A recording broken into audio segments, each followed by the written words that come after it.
Hello, everybody. So, it's been a while, eh? Well, it's been a while for me, because the last time I recorded these, Minecraft, oh my god. Wallahi! The Homestuck Beyond Canon. The last time I recorded it was over in May. Now, this may be a little bit of a cultural shock, and I'm gonna date this video right here, right now. It is currently October 12th at 9 p.m. 2024. Yeah, those last like 4 videos were all recorded around May, near the end of May. And I just now got to making them. I'm telling you, my process of making videos is short. But regardless, y'all probably don't care about that. That's perfectly fine. Y'all are caring about this. Where we last left off, we got cucked. And by we, I mean me. I got cucked. By the story, I thought that something cool was about to happen, and then it didn't. Where we last left off, Vriska snapped. And because they didn't have the budget back then, now we just have to read it. So, huzzah. Anyway, let's get right back into it. A whole bunch of things start happening at once. Here are just a few of them. In the blink of an eye, Vriska's airborne. She has evidently, and by her own admission, had enough. She reached out with incredible speed and grabs the microphone that was brandished at her a moment before. In one smooth motion, she helicopters her, what's she helicoptering? Around in her head by the cord and sends it hurling into the face of a witless journalist whose needling questions have been so irritating. He sprawls in the driveway, 2 rivulets of red starting to spring from his expertly broken nose. From its hole in the wall of Roxy's house, the bullet that flew over Vriska's shoulder seized with indignant rage. Furious to have missed such an easy shot, it swiftly joined there by a half a dozen more. See, here's the thing. Those fools decided that they wanted to try and, shoot Vriska Circuit, the thief of light, lights, her whole thing being that she's lucky. It doesn't, this doesn't just stop once the game's over, Guys, hello? Jane really didn't inform you a goddamn thing because she's stupid and she sucks? But it doesn't more. The secret police have begun to open fire with a vengeance, if not a great deal of accuracy. Even before her next victim hit the deck, Vriska is already winding up a punch to the jaw of the next. She has wedged some of the signature octahedral dice, her dice, between her fingers as a makeshift knuckle duster. There's a deliciously pointed crunching noise when her fist connects. In his hiding place, behind a moderately sized garden gnome, Tavros Crocker lets out a small rodential squeal and puts his hands in front of his eyes. Fearing gunfire, the few paparazzi who aren't currently getting their asses handed to them by the world's angriest traffic cones start to trip over each other, diving for cover. A small fortune's worth of very expensive recording equipment is dropped and promptly shattered on the ground in the ensuing scuffle. The instantaneous loss of such a large sum of money caused a substantial drop in the ambient air pressure and conjured up a stiff breeze. Tucked inside a small yet accommodating shrub, Harry Anderson worries that he might be forgetting how to breathe. Bro!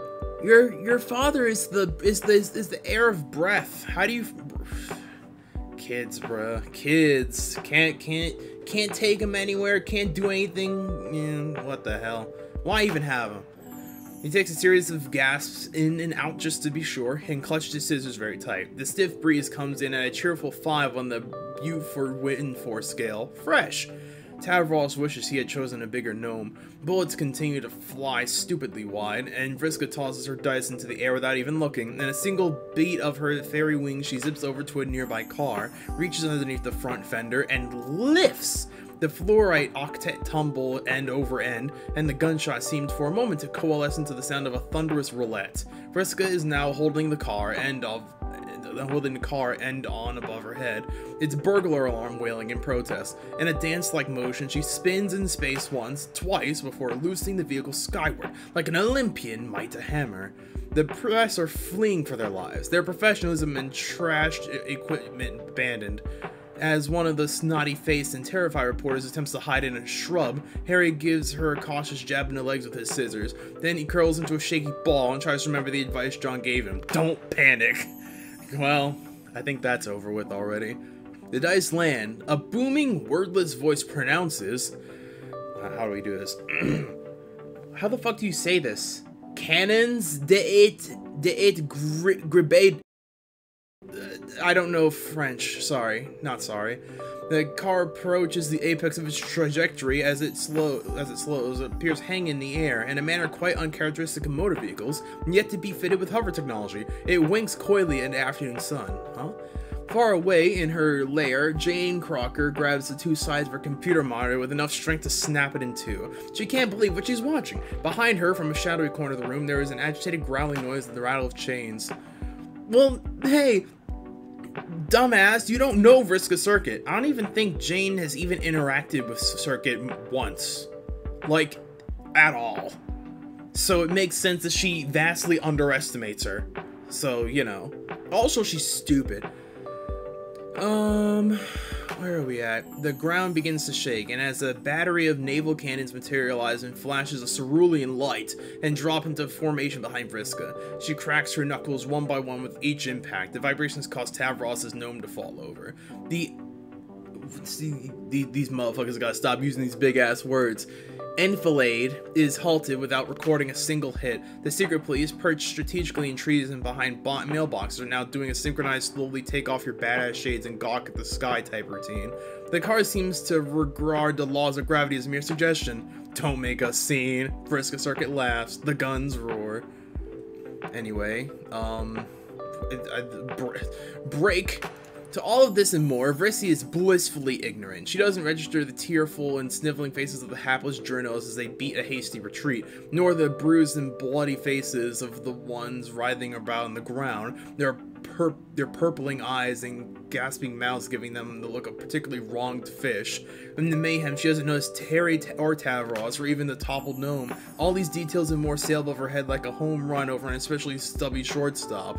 The only thing that registers to Vriska Mariam Lalonde in this moment is a pair of brilliant orange eyes, framed by azure-tinted lashes and a cut under with a sharp smirk. The sound of gun and cannon fire soak half-heartedly into the auricular sponge clots.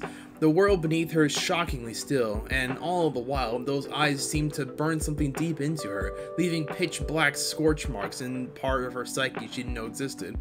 Oh, is she... What? Oh, she's looking at Vriska, and she's fangirling over herself, technically, I think. In all her life, Vriska's never seen anyone look so cool, and it drives her nuts. How dare she? Yeah, she's definitely Vriska.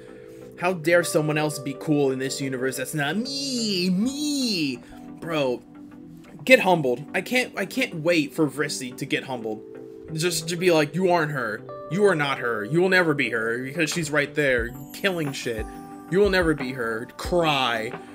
As a blossoming fireball above wilts into an angry smoky cloud and flaming bits of X-Car begin to absolutely pelt it down all around her, she feels someone grab her wrist. It's Harry Anderson, wearing an expression of animal panic. His mouth moves to form words she can't hear, but the message gets across all the same. It's time to get the fuck out of here. Fucking, it's time, let's fucking mosey.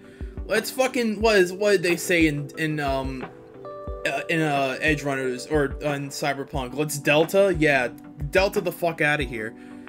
The Crockerite fuzz has more pressing things to worry about than giving chase. The good fortune keeping the kids safe from the deadly automotive volley does not seem to be contagious. So they flee, through the shrubs, suburbs, and into the spindly checkered streets of the central Carpathian kingdom. The four of them tear their way towards the bell tower in the distance. Vriska flies out in front, a pole star, the collar of carrot. Immediately behind her is Tavros, whom many years of morning jogs with his father and emotional torment, his mother, has given him a frankly stupid degree of endurance, though you wouldn't think it to look at him. His glasses are beginning to slip and bounce on his sickening nose with every stride. A short way behind him is Vriska, who is hanging back a little. Harry is still clutching her arm and is starting to lag. He has his eyes squeezed shut as he runs, and Vriska thinks she can hear him muttering something to himself over and over between staggered breaths. Don't get caught. Bro, you need to chill. Vriska turns away as a mixture of pity and embarrassment threatens to join the worsening stitch in her side. Nobody gives chase. No one shouts, "Stop those kids," in a commanding voice, or implores some poor taxi driver to step on it, but they dare not slow. Tavros feels as though some dark and sinister shape is lurking just out of sight. It reminds him of the nights at home when he would sprint through tall, imposing trophy rooms and mirror-walled hallways, racing for the miserable safety of his bedroom's glow after turning the kitchen light off. What he wouldn't give to be back there now, with their old lives quite exploded. He's unsure whether they're running out of the danger or into it. The brightness radiating off of Vriska has all the safety and comfort of a supernova. Vrissy, meanwhile, is considering growing her hair out. Vrissy, you will not be hurt. You will not be hurt. Shut that shit up. You will not be hurt. Cry. You will cry. Fuck you. After a stomach-churning amount of frantic hightailing, the kids turn a corner in an esophageal road vomits them, finally, out into the central plaza. Compared to the cramped city streets, this wide-open space feels... Motherfuckers need to stop using these big-ass words, bruh. I'm gonna look stupid. I am looking stupid. I don't fucking care. Stop reading your fucking thesaurus and use common fucking words. The space feels agoraphobic, exposed. The belt, just say exposed. Just say big and full of fuck all. That's all you need to say. Man, fuck you.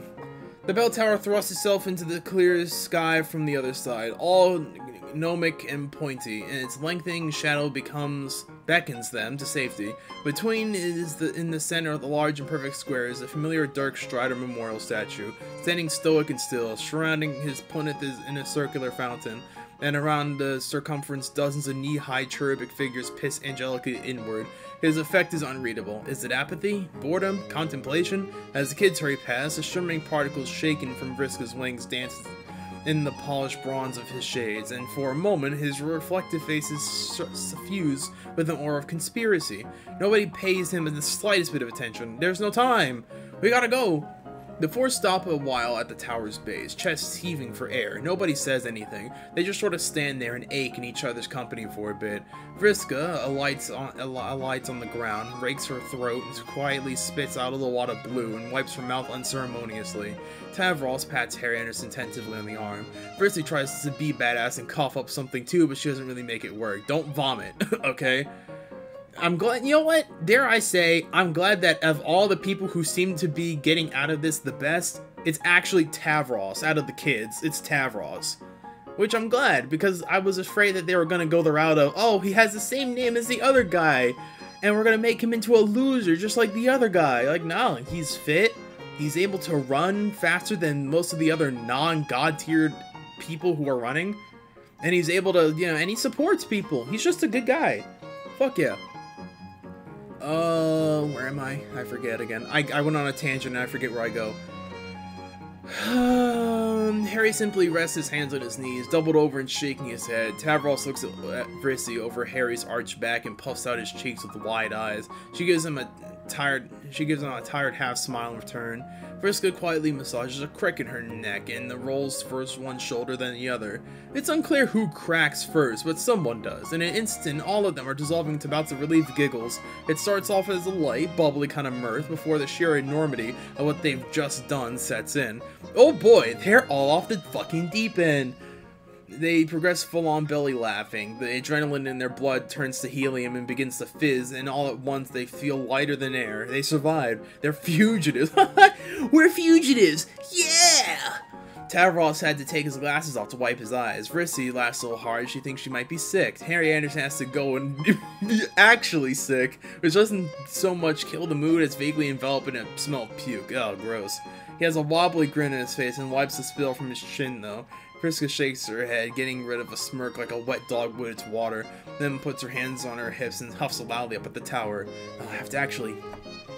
Alright, I have to actually, you know, voice people. Well, I'm not hauling all three of you up there. She walks over a little oak door and sets into the bottom of the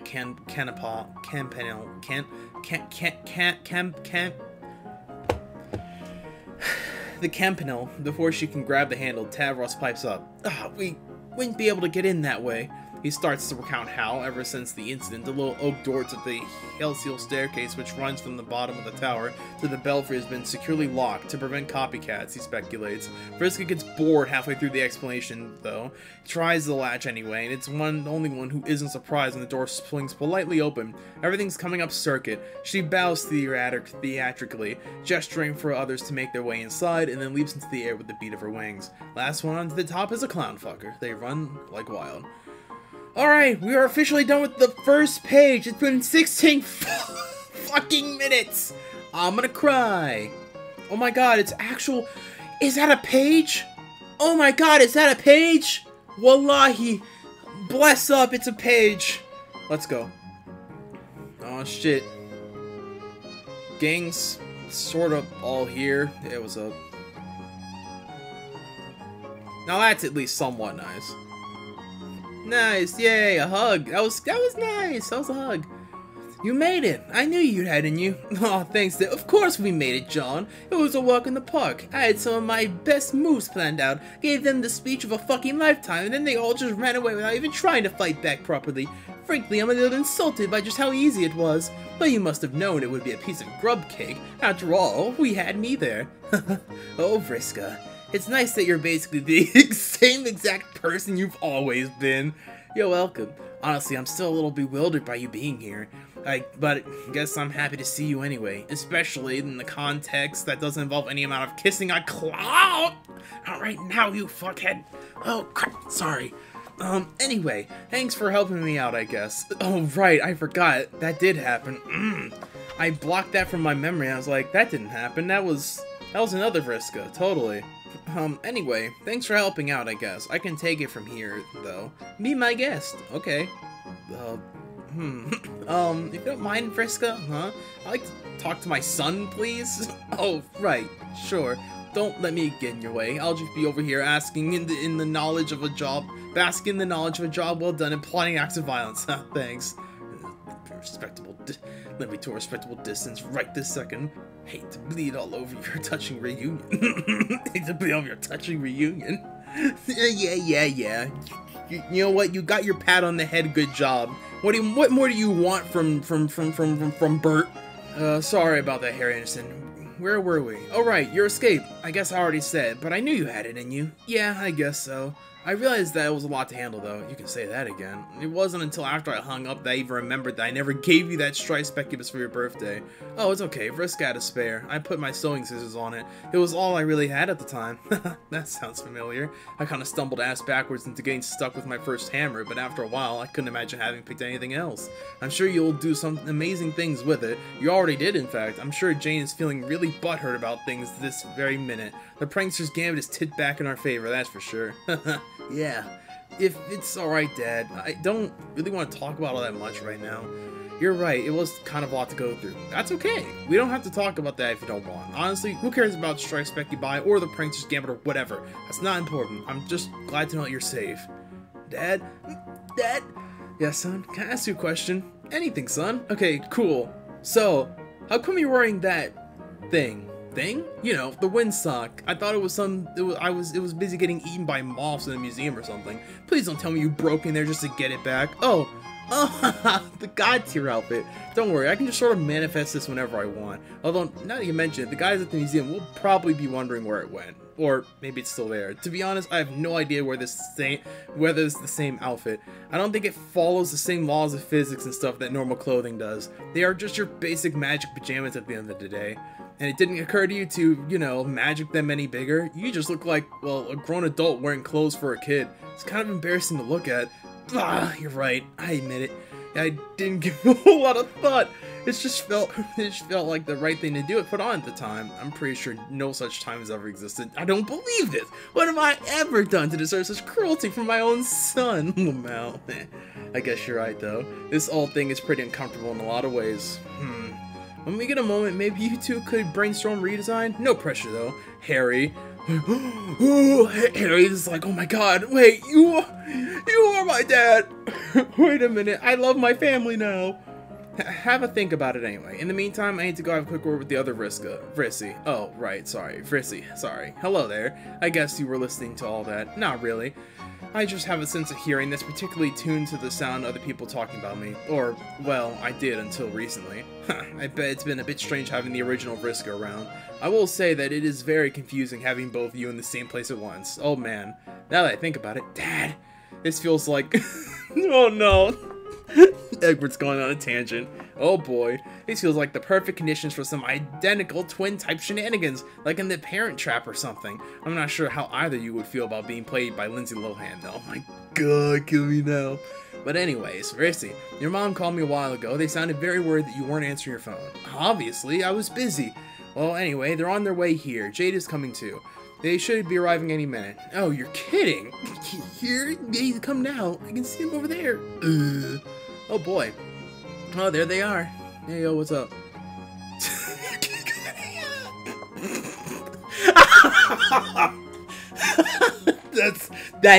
That's gotta be disrespectful. That's gotta be disrespectful as fuck.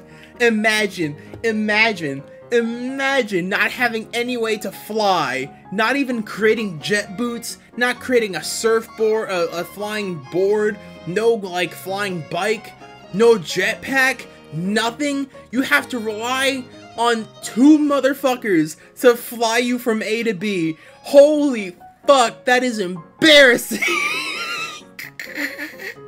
That is embarrassing, bro. There's no way. Damn, this really does prove that she is the cuck. Damn. Anyway, hello, you three. What's up? What's good? Hey guys. Hi, Rose. Good to see you. We see each other. Wait, what words am I talking about? Rose, it's so good to see you. Even though I guess we saw each other not even a day ago, huh? Yes, hello again, John. It's good to see you too. Wow, it has to be the smallest number of words you've ever greeted me with. Oh wow, you actually greeted me in under one sentence. And Jade, it's been too long? I'm glad you're here. Hi, John. Me too? I knew you were involved with the Troll Rebellion as well, but I didn't think you turned up looking quite so cool. I think the camel really suits you. Yeah, the awkwardness. Yeah, because she just told you about your cuck child. Yeah, that's wild. Jade, is everything okay? You seem a little out of it. Oh, I'm fine, John. Everything is fine. It's just, Rose, a little help here? I think what Jade is trying to say is that, to stay within your chosen topic of outfits for the moment, the two of us are currently experiencing a sudden bout of speechlessness that is not entirely unrelated to the presence of that state of yours, which is to say, the pajamas. I've heard of suns out, tums out, extreme. Anyone would think you didn't know there was a war on. Not to be rude, of course. No, it's alright, Rose. I've already heard the same thing from Harry Anderson. In fact, if anyone else would like to criticize the clothes, now's your chance. Please, feel free to form an orderly queue right here. Kanaya, I'm sure you got something to say about it, right? Kanaya? Kanaya is fucking not about it. Kanaya's like, don't fucking talk to me. I don't want to hear it. I don't want to talk to these two motherfuckers right now. I am not about it. Do not mind me, John. I am simply making quite sure that my daughter over here is alright and not causing more trouble than I am certain she already has. And not the good kind of trouble which involves acts and misbehavior towards figures and structures of immense corruption or maleficence, such as the kind of trouble we are in presently and will continue to be in quiet and while our cause remains true. Meanwhile, I trust my wife, whom I love utterly, to make known to everything that is happening at the present moment, without tactical omission, in a matter that is comprehensive and expurgated. Huh? Yeah, good one. Good one. Yeah. Kanaya literally was just like, Kanya's not here right now. Please pick up after the beep. Damn. Alright then. So, what's up, bros? That does seem to be the question, doesn't it? The situation is difficult to describe. I'm sure it's not all bad. I mean, sure, I guess we are in a bit of a complicated mess, especially since Vriska showed up, killed Gamzee, and declared herself the rest of us terrorists or something. You're welcome. But it's nothing we shouldn't be able to think our way out of now we're all together, right? John? There's something I need to tell you. John! John! I need to tell you. Oh my god, more words. Okay, it's small. There's something I need to tell you. There's no point hiding it anymore. Jade's words, spoken in a nothing more than a dramatic whisper, nevertheless seemed to echo in John's ears. Her face is somehow in shadow despite the sunny day, and John swears there's even an unexpected chill in the air. He feels a nervous prickling sensation crawl its way up his spine. The windmills in John's brain slowly start to creak into motion. It must be something big, something really big, something so big that his sister would come all the way here to tell him in person, abandoning her scouting mission in the middle of an armed conflict to do so, as well as her husband. John realizes with a start that as Dave's curious absence finally brings itself to his attention, hot on the heels of that realization is another, and another, and then another. Jade's mouth moves without a sound now. The wind that only exists in John's head is drowning out everything she says, as it whips itself up into a gale, and his mind races frantically towards a conclusion. All at once he reaches the eye of the storm, and then from somewhere out in a half-remembered dream comes the sensation of falling. A burning gold city, a girl screaming. There is only one thing Jade Hartley has ever valued so highly above everything else in her own life. Family. Family. Family. Family. Jade, are you pregnant? Are you pregnant? Are you gonna? Are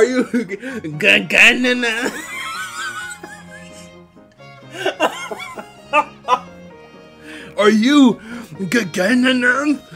What? She looks up to him. Her face is wide-eyed and angry. What? No, John, I'm not fucking pregnant. Oh, putting aside the fact that that's completely impossible for a whole bunch of different reasons, would you even say that? Were you listening to what I was saying? I was, now I have to start all over again. Nice. I'm glad that we got into, oh my god, I was laughing so much my head hurts. Anyways, John, I have a daughter. She's almost Harry Anderson's age. You have a daughter? Yes. You've had a daughter. Yes, John. Wow, I mean, I'm a little shocked about this. I mean, you have a daughter? Yes, John, I have a daughter. I have a daughter, John. In fact, I have had a daughter for quite a while. I'm sorry, I'm struggling to process this a little bit. If she's nearly Harry Anderson's age, and that means you've had a daughter for what? I guess that must be about 15 years? Yep. Wow. I'm not sure how to feel about this. John, I have a daughter for 15 years. I didn't tell you about it. I am so very sorry if that hurt you or your so precious feelings. It is deathly quiet. You, of all people, don't get to judge me, okay? Everyone was getting married and having babies at the time, and I just wanted that for myself so badly. You have no idea what it's like living on the fucking island with my dead grandfather, waiting forever for you to finally wake up, and then when I was, what? Alright. Woo! Let's, okay. If any of y'all made it this far, it's about 30 minutes, a little give or take. Let's take a moment to breathe. Let's process this a little, eh? I've been going at Mach 10, trying to keep up with my own brain. Let's chill out a little bit, yeah? A little bit of a break. Take a little sip of water. And, you know, chill out. I also needed a sip of water. So, what is she saying? You have no idea what it was like, living on that fucking island with my dead grandfather, waiting for forever for you to finally wake up. And then I went through all of that nonsense all over again on the ship through the yard. And then, when it was over, I thought maybe I could have something like a normal life. But then you just vanished on everyone for years. Everyone was busy building their lives we'd all been working for. Rose and Kanaya, Roxy and Callie, Jake and Dave and Carcat were sniffle. Look, I knew, okay? I knew on that some level they just didn't want me there. I knew the plans they had for each other even when they didn't. And it was clear that they didn't fit, that I didn't fit in those plans. Okay, but I guess out of everyone within the group, everyone had like a niche, and Jade didn't. Huh. That is kind of true. But that doesn't mean taking someone's wife, Jade. You know? Like, I don't... So wait. Okay, so she put it in her mind. This was all in her own mind, by the way. We have only her own psyche to base this off of. It could have been that she made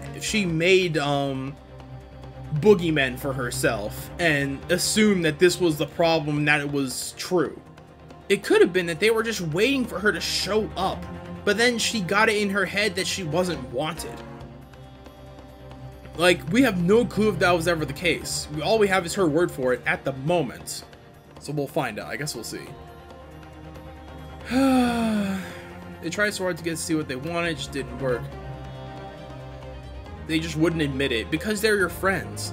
I tried so hard to get them to see what they wanted, but it just didn't work. And then Carcat left, and Snuffle. And I couldn't just leave Dave by himself after what happened to Dirk, so I stayed. I tried to be the good person and stay, but then Jade, it's alright, I can take it from here. Jade leans soggily into Rose's shoulder. Jade, I'm sorry, John, if you start crying as well, we shall never get anywhere. Right, sorry. I'm sorry. I got a little lost in all that. Could we rewind a little? I think that might be for the best, narratively speaking. We got a touch sidetracked. She gives Jade a gentle pat on the back. She says this. So, to rewind, Jade wanted a child of her own, but while she was with Dave and Carcat, the three of them were unable to conceive one due to a number of reasons.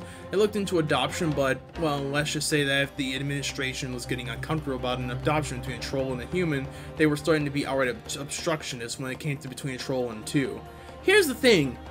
You have two of them are god tier, right? Who fucking cares? You are making up problems for them to try and hurdle over. Here's a solution to that problem, right? You're fucking gods. You are god tiers. Who fucking cares? Show them that you are those real MFers. And show them what the fuck it do. Bam.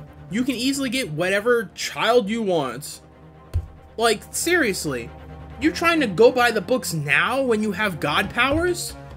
It's not this pick and choose bullshit. You have the powers, you may as well flaunt them, dumbass. Anyway, that was dumb, but whatever. Having exhausted all the options for producing or fostering a child between the three of them, Jade had to look elsewhere. You mean find a surrogate or something? Correct. It was at this point that Jade came to me. I could understand her pain quite acutely. Really? Well, okay, well, yeah, well, but, man, I don't know about that one. I don't know about that one, Chief. I don't know, man. I feel like Kanaya is up to the task. I feel like you kind of porked her on that, unless that's just me looking at way too much fan art. Anyway, I feel like you could have done something that... Okay, here's the thing, right? So, let's recap, okay? Jade felt like she was unwanted, but also wanted a child, but I guess because of the implied, if not straight up told to, that she has a dog penis. Spoilers, by the way, maybe, I don't know. They are a freak for that, but fuck yeah. But also they a freak for that. It's implied that she couldn't conceive children in the way that she wanted to. And for some reason, Rose was not satisfied with Vriska or something like that. She wanted to actually birth a child, but I guess because Kanaya doesn't have the right parts or they're not compatible or something, Kanaya wasn't there for it either. And then you decided to not fucking get the fuck over here. You decided to not tell Kanaya? Why? The big question of the fucking day. Why? Why? Why not tell your fucking wife? I'm sure she would have been perfectly fine if you just told her the fucking truth. I don't give a fuck if you're the seer. You're a dog shit seer. I want to scream so badly, but the mic is an inch close to my face, as I'm sure you can hear. You could have told your wife literally anything about this, and she would have understood, because she is a kind and caring individual. And you have squandered that, Rose Lalonde. You've squandered that kindness within your wife's heart. And what does that say about you? That you are a harlot. That you a hoe. You a skank. You belong to the streets, not the rebellion. You's a whole ass bitch. I'm putting y'all down now. I needed to get that out there. I kind of want to yell some more, but I needed to get that out there real quick. Oh, I'm so... Why? Why not tell your wife? There's no reason not to tell Kanaya. There was no reason not to tell her. You all are working for the same cause, and I'm sure she'd be perfectly, at least, receptive of it. There's nothing I hate more than hiding shit as big as this. Why would you not tell her? What is wrong with you? There was literally no reason. There was no downside to telling your wife that you wanted to house a child for your friend. Just be like, I owe her one. Perfect. You owe her one, and I'm sure if you told your wife, she'd be like, yeah, sure, we can't really make one of our own, and I get if you want to try it yourself. Oh, perfectly fine. Then why not? Bro! This just makes no fucking sense! I wish that there was someone who came in the scene and who was just, I wish fucking Vriska OG was just like, hello, that's fucking stupid. Why did you not tell Kanaya in the first place? You just disrupted her trust for no reason. But I know Kanaya is a bitch! And she won't do that for her friend, because she's a bitch! But anyway. Fuck! There's another heavy silence. Not around here, there isn't. Vriska's stunned, all 8 pupils staring at her mother in shock. Harry and Tavros are trying to find somewhere to look that isn't straight at Rose. Vriska, meanwhile, is sporting a grin as wide as a bus and looks like she wants to give someone a high five. Jade is a picture of misery. Kanaya doesn't seem to be surprised, or angry, or even disappointed. She folds her arms expectantly. John is discovering that he can't decide what to do with his hands. Bro's jittering. Bro just starts like ham boning for some reason. Like, I don't know what to do with my hands, bro. He feels impossibly embarrassed. I'm not sure why I made that decision. I regret not telling Kanaya, of course, but I can't say that I regret going through with it. And that's fine. If you wanted to go through with it, you wanted to go through with it. The main part was not fucking telling your wife. Why would you not tell your wife? You're stupid. You're dumb. Seer my ass. I could be a better seer. I'm a fucking page, for God's sakes. I could do a better fucking job than you. Shit. At the time, it didn't feel as though this deception was even all that prolonged. The whole affair was short. Damn. Deadass said, you... She deadass said, don't worry. She didn't last for more than 30 seconds. She came in, and then she left.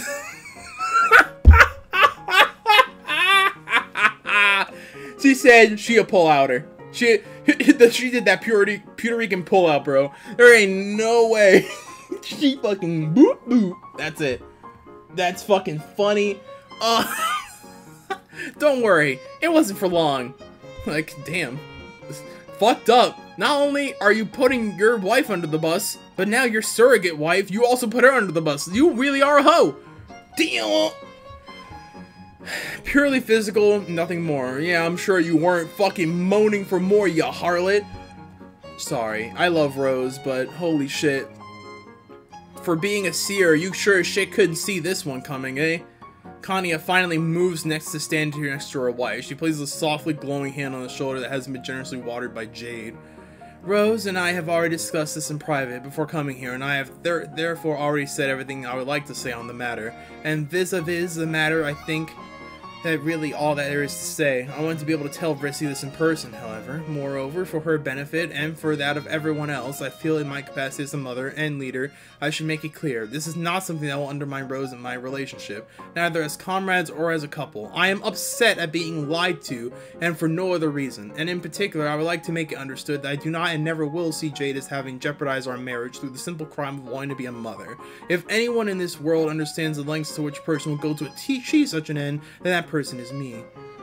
See, at first when I heard about this, I was like, why isn't Kanaya fucking furious, bro? Why isn't she furious? But after a while, I'm like, okay, I guess it's sort of like, it's whatever. She straight up says in the text, I'm not mad about the act. I'm mad about me not being knowledgeable about it. And that's what I'm angry at. Like, you wanted to house a child because you physically cannot. That's peachy fucking keen. You can do that.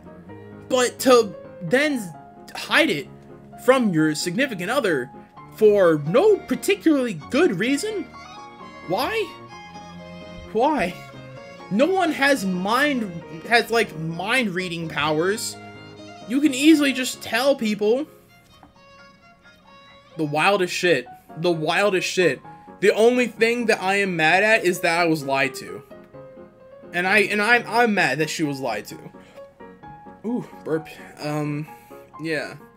As she says this, Kanaya looks at Vriska and it's a look all filled with bursting with 2 universes and countless lifetimes worth of love and maternal devotion. To all observers, Vriska is either on the verge of bursting into tears or gagging. It could really go either way. So, just to get this straight in my head, Rose, if you're the mother, then since obviously neither Dave or Karkat's the father, who is it? John? John! John! Take a wild fucking guess, my guy. Holy shit, I knew you were dumb, but... Bro. Deadass said... Rose's expression has the patience and tranquility of a mountain. Jade is made of knives. John, there isn't a father. Jade and I are the sole parents of this child. Oh, I'm sorry. I didn't... That's quite alright, John, although you might like to direct an apology more towards your sister. All I will say is that if you like to take up the particulars with us some other time. Here, Rose looks pointedly at the various teens dotted about the Belfry, all of whom are remarkably interested in the local architecture. All of a sudden, damn, is that marbling? Shit. I can't even change, right? My voice is fucked. Then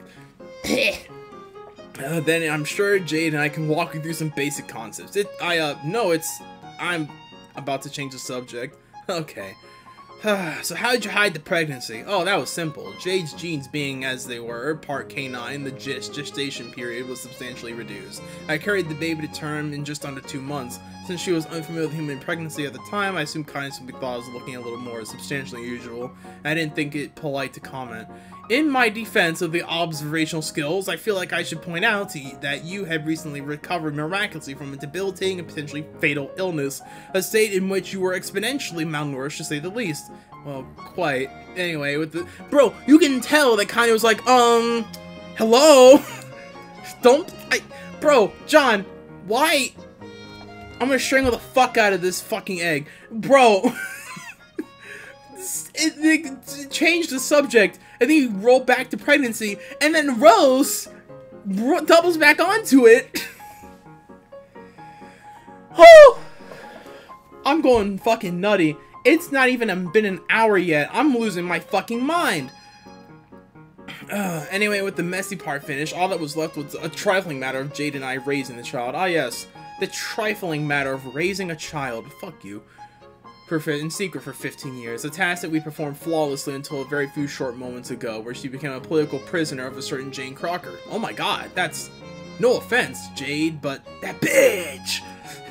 So, this finally is the predicament that we are presently faced with. Jane has taken Yiffy hostage in retaliation for our supposed kidnapping of her son, and the murder of her former favorite clown. The fact that the only one of these things actually happened and that the rebellion is responsible for neither of them will not matter to her in the slightest. The woman means murder.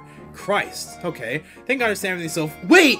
You mean to tell me, not only do I have a sister, but you named your secret child Yiffy? I agree, Vriska. What in the actual fuck? What is wrong with you? Vriska quietly settles on her as a high-five partner with geological slowness. Rose turns to face her one reasonably named daughter, a tinge of embarrassment coloring her face for the first time this afternoon. Well, no, we didn't call her Yiffy. That would be quite ridiculous thing with which to burden a child. Her full name is Yiffany Longstocking Lalonde Harley.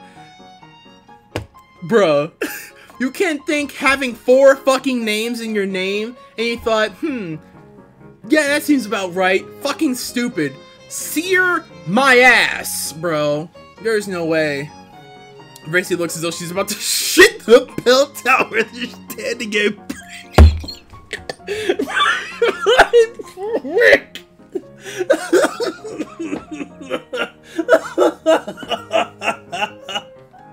I'm gonna use that. Oh, I'm about to...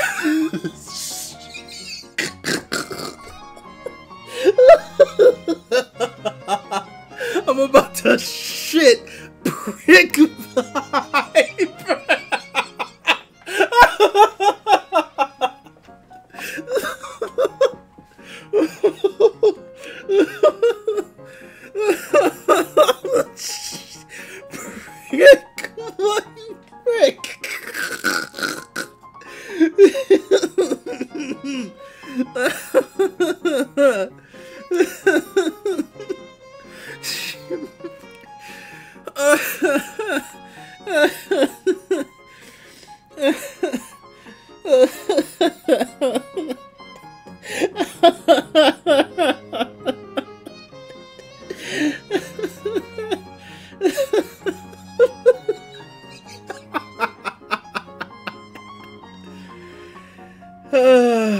This sucks, man.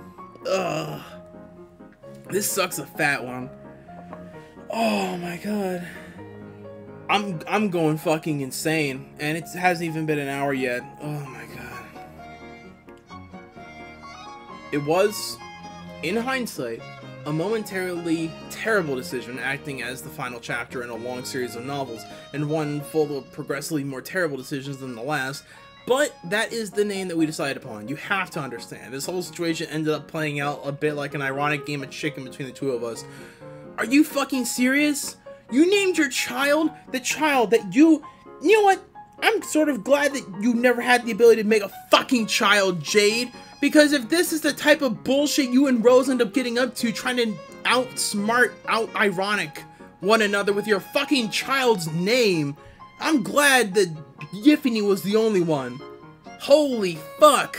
There's no way. You are not fit to be a fucking parent. I can tell you that for free, bro. You are not worthy. You don't have the right. Oh, you don't have the right. There's no way. I'm about to shit. Oh, brick by brick. Ironic game of chicken between the two of us, something that far outstripped anything that the Strider fraternity could have produced in their wildest and most JPEG'd creative wet dreams. But in the end, that triumph of irony came to bite us in the fucking ass, as irony is wont to do. There was absolutely no possibility of us casually letting you all know that, by the way. We had a secret daughter named Yiffany Longstocking, at least not right away, but Carpathian change of name paperwork is so complex and circuitous that eventually, keeping quiet forever just seemed like the more reasonable option. You literally kept this a secret for 15 years because you were embarrassed? Not because of the cuck child, but because of the way you named her? Them? Her? Her daughter, yes. Are you for fucking real? You suck! You suck! You suck! You're awful! You're trash! I'm glad no, that's fucked up. She didn't do anything to deserve this bullshit. Yiffany did not deserve any of this bullshit, especially having dog shit fucking parents. Holy fuck. Everyone lapses into a third meaningful silence, one which has an air of finality about it, as they collectively contemplate that here they are. Here they are. They have plans to make. Even now, Yiffany is likely being held at spoon point, subject to the mercies of a power-crazed tyrant and a plagicidal mourning. The war for the planet is only just getting started, and the worst is likely still to come. And yet, when Rose slowly wipes a single tear from her eye and leans to touch foreheads with Kanaya, John suspects that the whole thing might have brought them all a little closer. Yeah, totally, John. This is totally like a fucking JRPG where our friendship levels increased. Yeah, your party level went up. Now you all gain +5 attack. Wow. Beside him, Harry Anderson stifles a sleepy yawn. The day which one threatened never to end is now fading from the world. As the sky above starts to purple, the heaviness of the events hanging over them dissolves in the warmth of the evening sun, and a refreshing current of air seems to blow the last traces of it away like merest dust. It only is later in the night in the mess hall on board the rebellion ship that John absentmindedly turns to ask Jade and asks, "So where's Dave?" Gee, I don't fucking know, bro. Maybe you should have answered that before we started going on this bullshit about Yiffy. Oh, brother. Anyway, that's chapter 9. Despite all the heaving and hawing, it's all been 51, almost 52 minutes. I'm stopping it here, and I'm going to the next part. Holy fuck. Part 5, done and dusted.